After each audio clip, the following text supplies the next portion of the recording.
Let us understand a few terms as far as curve surveying is concerned. A few terms. Now, AT1B. AT1B for this curve is my back tangent. Forward tangent is the one which is going forward, BT2C. Center of the curve is O. Radius of the curve is R. Vertex or the point of intersection is B. That's my vertex or point of intersection.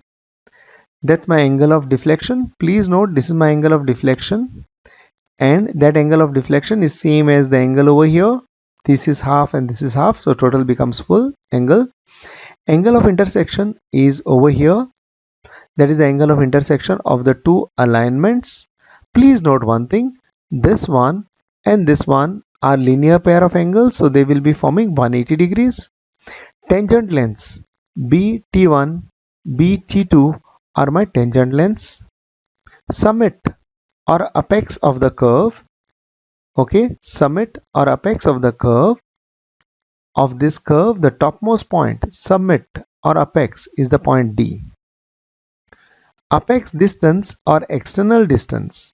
Apex distance or the outside or external distance is BD. Length of the curve. Length of the curve is this length, the very important term, that is T1, D, T2. Long chord. Long chord is this chord, that's the longest chord which we can have for the curve. It will be directly joining one tangent to the other. So T1, E, T2 is my long chord. Worst sine of curve. Worst sine of curve is DE. Worst sine of curve is this portion DE. Point of curve, or it is also known as beginning of the curve, that is the point T1. From here the point starts. End of curve or point of tangency. The curve ends is my point T2. So these are the terms which are used. And a few properties.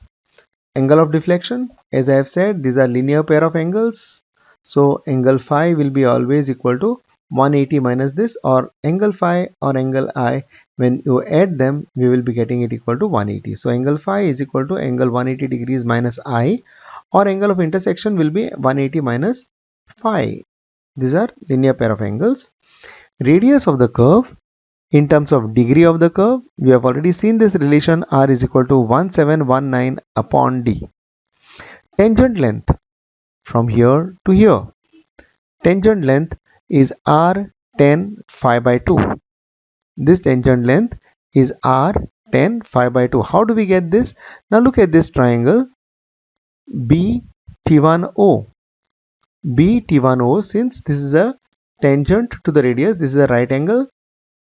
This is my one side, this is my another side. So if I take tan of this, tan of phi by 2, I will be getting it as BT1, that is opposite, upon adjacent, that is BT1 upon R. Resolving it or rearranging the terms, we get BT1 equal to BT2 is equal to R tan phi by 2. Now length of the curve. Length of this curve, T1 D T2. We use the sector formula.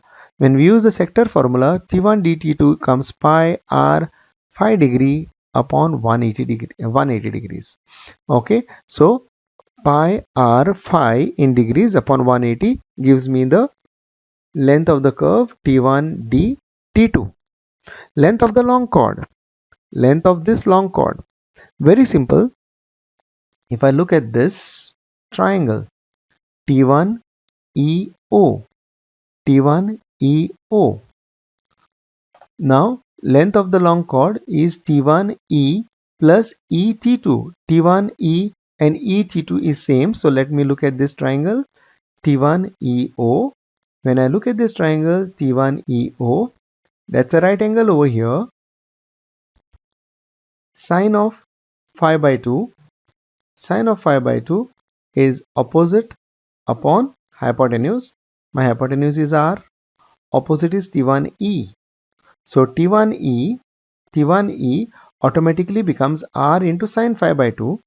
and this is 2 times. So length of the long chord is 2 times r sine phi by 2.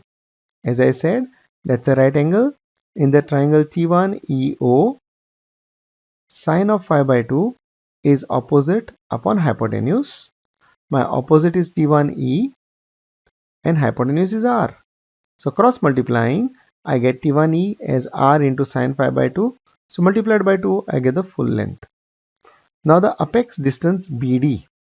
The apex distance BD.